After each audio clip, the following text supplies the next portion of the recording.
Our 1660 Information Radio audience listening to us from Archer's Tavern in Kettering. I'm Barney Sentner, working solo tonight. For about the next 45 minutes or so, we are going to be having the company of Tamika Williams-Jeter, second-year coach of the University of Dayton, who just came from practice. And so if you see a little perspiration on the MVCC replay, you will understand why.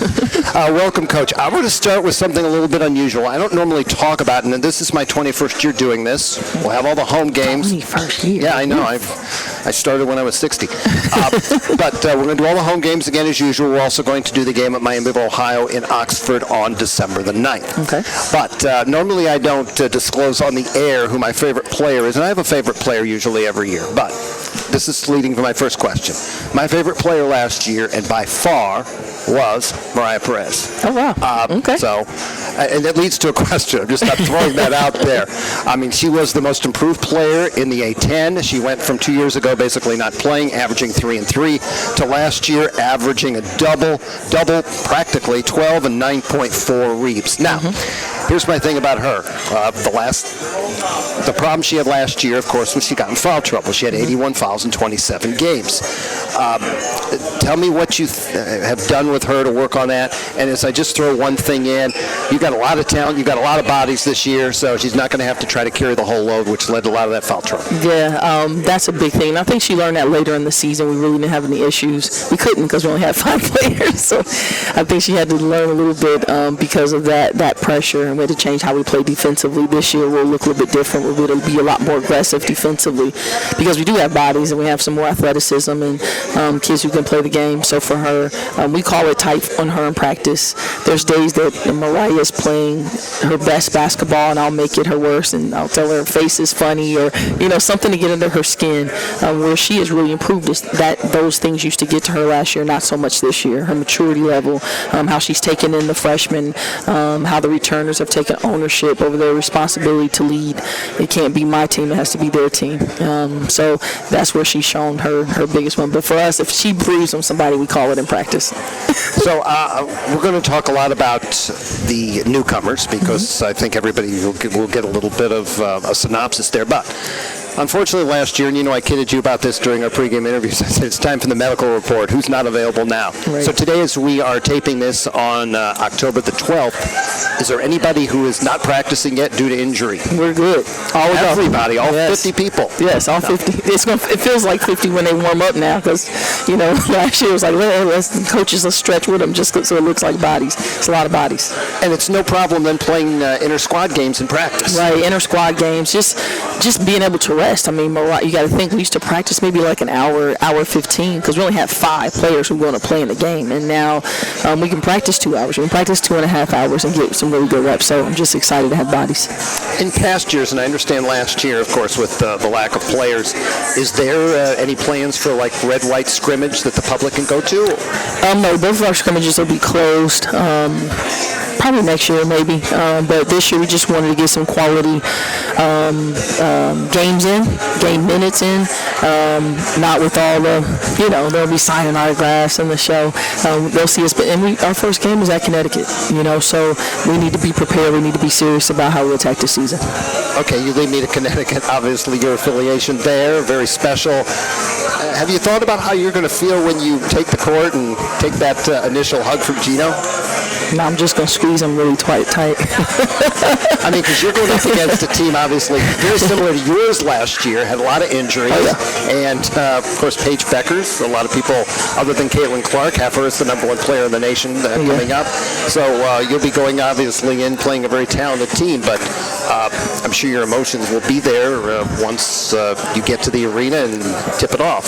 The tip-off, all emotions leave my body. I think it's great. I mean, I think to have us be healthy and focus on that. Where we play, we're not playing at Gamble. Gamble's on campus. I think sits around 10,000 fans. That's going to be closer to 20. So it's going to be great atmosphere to play in, because I don't know in women's basketball if you can create that atmosphere unless you're in the Elite Eight game. Right? You have to have a venue big enough. Even at your LSU's and at your South Carolinas, those are $13,000 to $14,000 arena. Between the 13,000 seated arenas, that one's large. So I think it's going to be a great atmosphere. Of course, having his players healthy. I went through it last year. And he told me to get over it, and then his players started dropping off, and he sits at the end of the bench. So I told him at least I didn't give up, and he got really upset about that. But since I was 17, I really didn't care.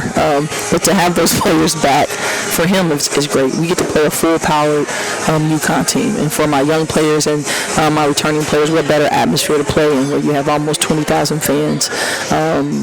With a preseason number 2 team in the country returning, AZ Fred and Paige, and they had a freshman that was out last year that'll be back, who was probably number 2 in the country. What better atmosphere to play in? Let's talk a little bit about your off season. You didn't have a chance to talk with you, but you had a chance to obviously go get honored against in Minnesota as part of the Lynx night, and then go to Seattle as part of the Super. Oh, you were watching, huh? You were in on yeah, and taking a red eye back to your team. Yeah. So a little bit about how that very special weekend went. Well, that all started with Angie Petrovich, who's our senior associate AD, who I was not going to go. Those are just things that come up. And when pulled your arm? Oh, she pulled my arm. She said, she was joking, but she was like, you're not going to have a job if you don't go do this. Like, this is a big deal. You need to really, really go and just appreciate the moment. You worked hard for it, and I kind of took it, and still wasn't going to go, but then my husband kind of edged on with Angie. They double team me quite often, and it was a great experience, to walk out there and have my team watch. Kalisha Keene, our assistant coach, said they're going to look at you differently, and I'm like, they already know it. She's like, yeah, but you don't talk about it. My wife always gets on you because you don't talk about it, and it's going to be their time for us to elevate, and I didn't really notice it until I came back and it was camp, and my players are like, Coach B, can we get your autograph? Can you sign my shirt? Can I take it? So it was great to walk out to, and Dorka Uhas, who I coached at Ohio State, was there, and she wanted to be a pro more than anything. So it was kind of like me walking out. Katie Smith is behind me, who was my vet when I got into the league. Simone Augustus is ahead of me. She was my rookie when I was a vet when she came onto the team, and to look to my right and have players that I coached be there playing in the league. So it was a full 360 of basketball for me, and I'm very grateful for the opportunity I had to play with the Lynx.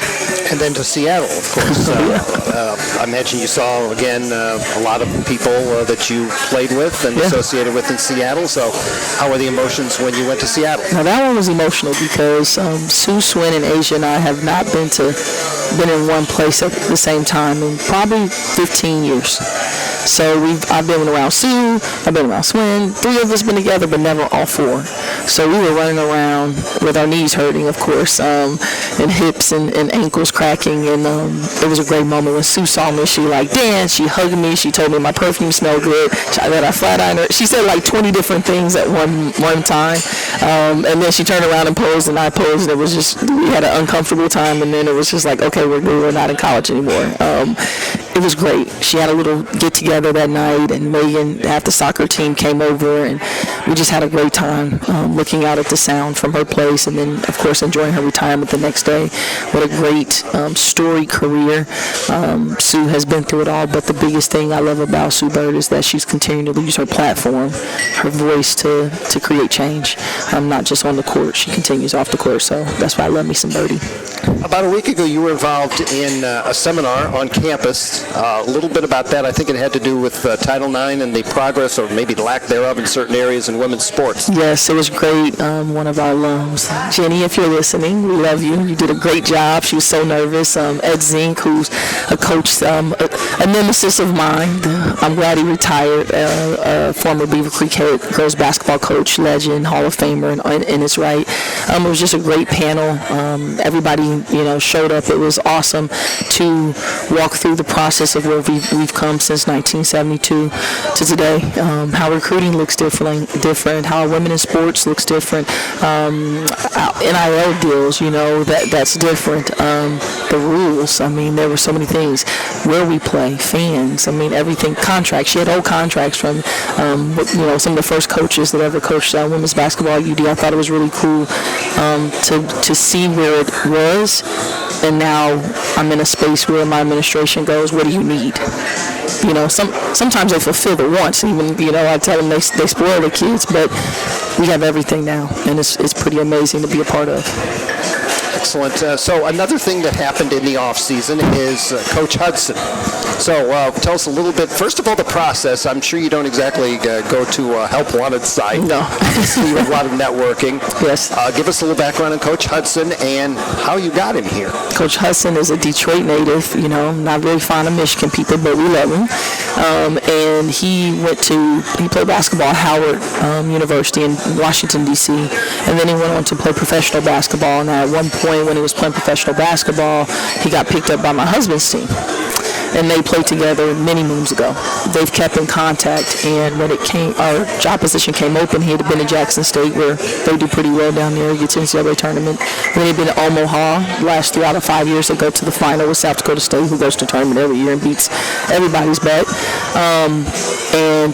He's just he's a student of development, and that was something that my players really wanted, someone who could get in the gym with them and make them better. These kids are highly trained. They're not highly coached at times. They don't play as much pickup as we did, but they all have trainers that work them out. So they like that in the gym time with someone. They also wanted someone they could have a great relationship with.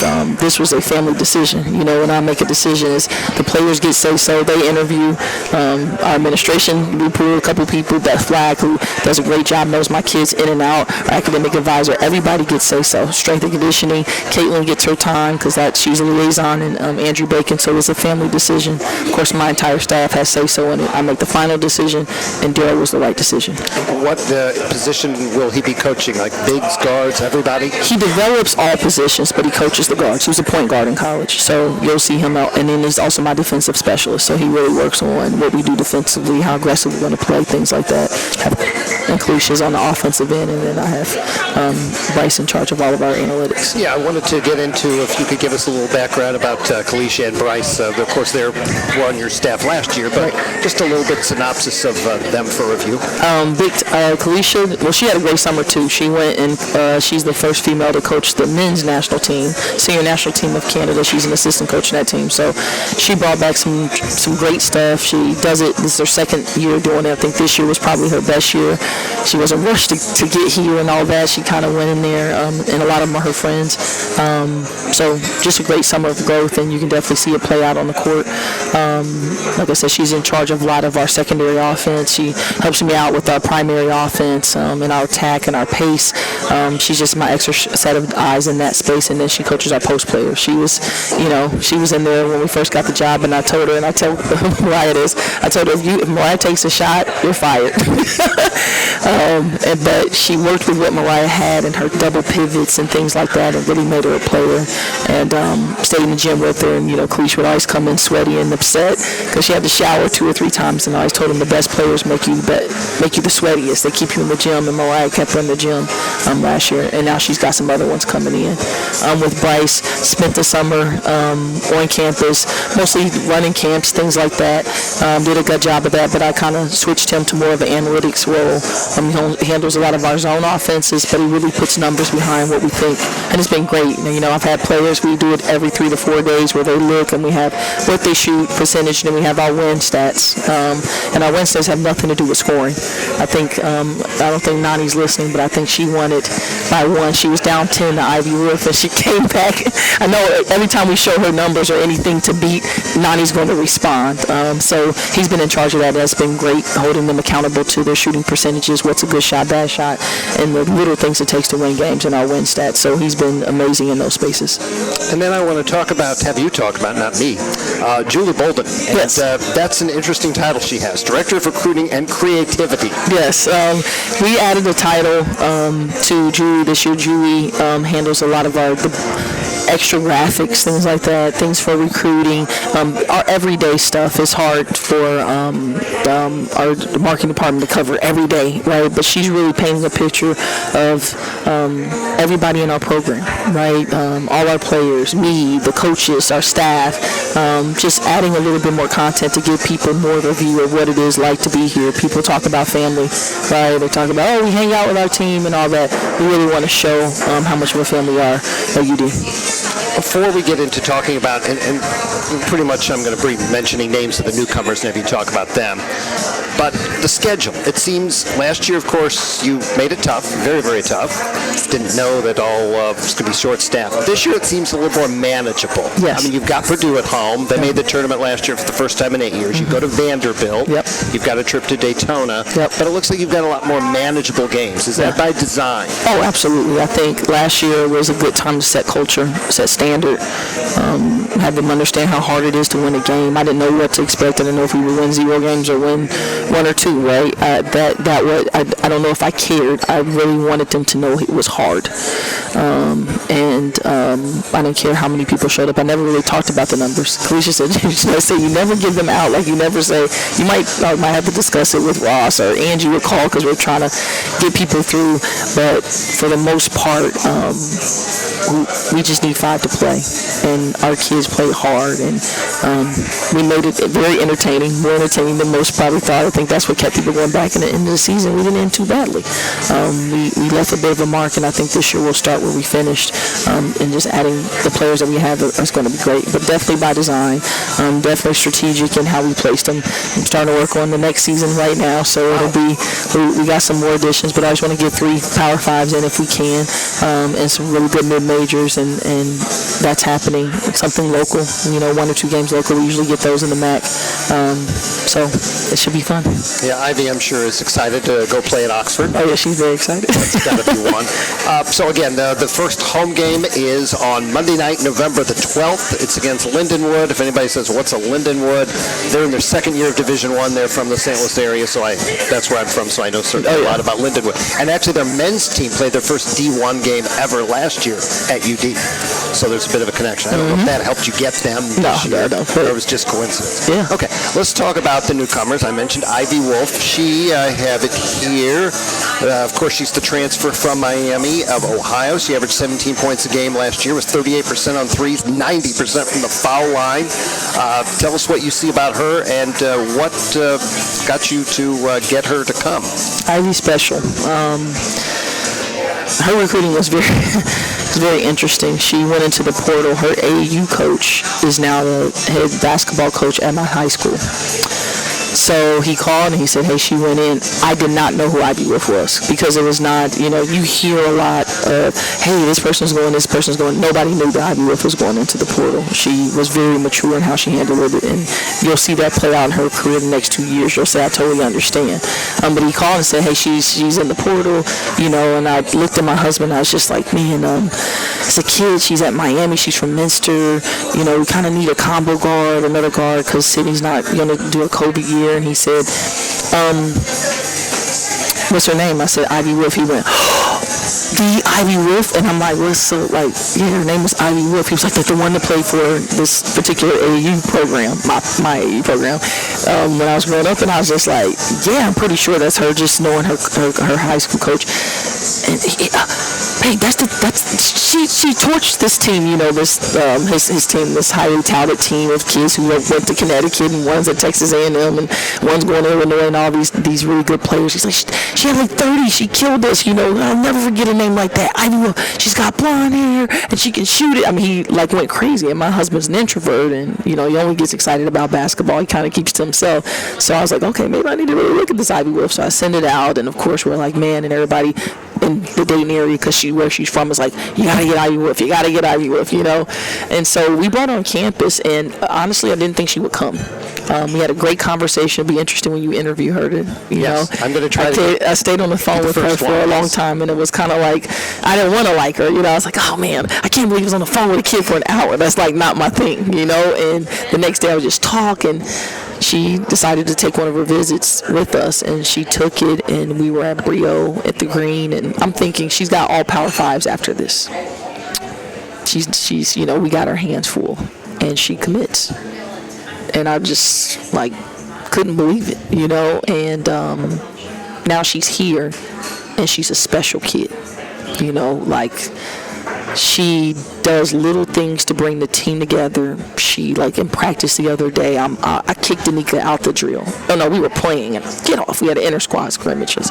Get off. You get tired in 1 minute. Get off. That's my little freshman guard. There was a timeout. We're down 1. It's the fourth quarter. It's the end of the game. I said, give me 5 people out here who want to win this game, right? And we're playing. Now, last year in this game, we lost by like 30. I'm not going to lie. Our practice game, we got milly-whopped. And so I was like, okay, this is not bad. We're only down by a little bit. Ivy goes, Des and Nani goes, okay, we want Ivy on the floor. And they put their 5 together. And Ivy looks at Danica and goes, you go out there. You go out there. Now, I didn't know this happened. Kalisha's watching it, and you go out there. Don't you know, Danica, my little freshman guard, goes. They try to trap her. She splits the screen, goes up for a layup, and wins the game. Do you know how much trust and respect she has for Ivy Wolf? Because she, she believed in her. She comes in the gym. She delivers passes to Nani Smith, and Nani's catching them and finishing. I mean, Nani's probably right now one of our top 2 players on the team right now. She's just functioning at a very high level. She's got a year under her belt. She's killing it. But a lot of this is generated by this kid and how she moves with the team. What she says, the responsibility was one time we had a huddle, and Nani came to the huddle and said, my point guard is missing too many layups. They leave. Ivy Wolf's doing full court layups. How you respond, I tell them that all the time. How you respond to people means everything. You gain respect, and she has so much respect so quickly, it's almost scary. I remember last year you said that the team was very quiet, introverted. Not anymore. Ivy is the opposite of that?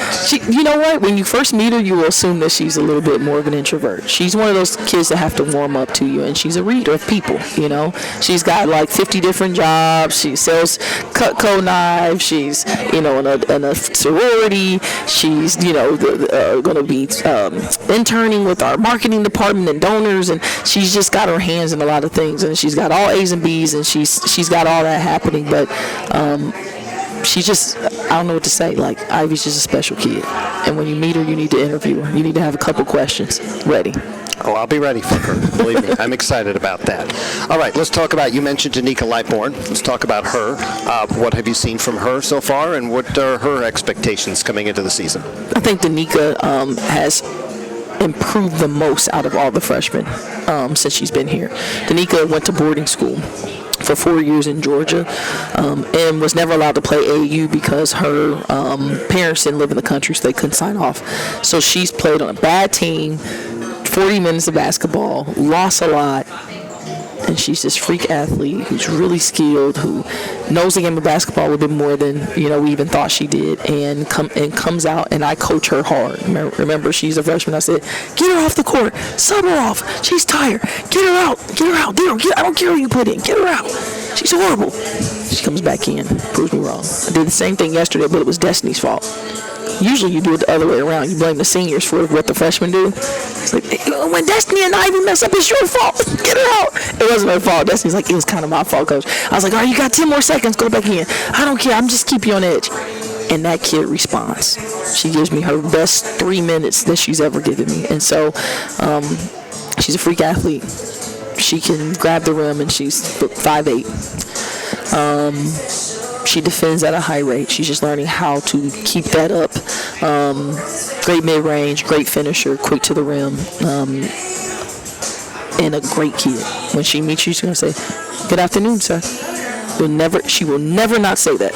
Good afternoon, how are you? Good evening, how are you, sir? Very, very respectful. Just a great kid, high-character kid. I'll get to Lauren Pilata next, but I did have a question. I was thinking about while you're giving me your last answer. So do you coach the freshmen differently than the upperclassmen? I coach everybody differently. I can't even. So you know the person's personality, and you know how to press the button. If you need to yell at them at a certain time, if you need to back off, if you need to put your arm around them. Absolutely. That's like I won't coach them. Like Lauren Pilata, I don't know yet. So, so I don't coach her the way I could. Riley Richmiller, I know. Everybody else I know. Shannon, I still was figuring out, and it's funny because Shannon last week said, "Coach, you figured me out." So I hope I did. You know, you kind of got to give and take, but I'm very adamant about it. If you call my assistant coaches right now, they will say, she's going to ask you, how does she learn? How do you motivate her? If not, shut up until you figure that out. That's our job, you know. So I know with Nani, I have to literally scream. And to someone else, it's like, oh my gosh, you're doing that. But to Nani, it's like cranking her engine. It's like putting gas. This nice, good, cheap $22.99 gas we're getting to experience right now. You are putting some gasoline fuel on that fire with her. With Mariah, as soon as she thinks she has it, I got to throw something else extra at her. If not, she will get a little comfortable. I got to keep her on the edge. Des and Ivy, they kind of do the right thing most of the time. If I get into them, they're going to go overboard. You know, I say, Ivy, you're not putting enough pressure on the ball. She takes a charge. You know, like, they respond quickly, but they want it so much. It's hard with those type of kids. The young kids, I get on them just to create a little bit of pressure. This is not an easy sport. We don't play it without any pressure. There's a lot of pressure, so I like to apply that and practice as much as I can to prepare so games are a lot easier. So I know you say Lauren Pilata, you haven't really gotten to know her personality, but give us your thoughts of what you've seen from her in practice for the first 2 weeks on the court. Lauren is a perfectionist. Those are the hardest ones to figure out.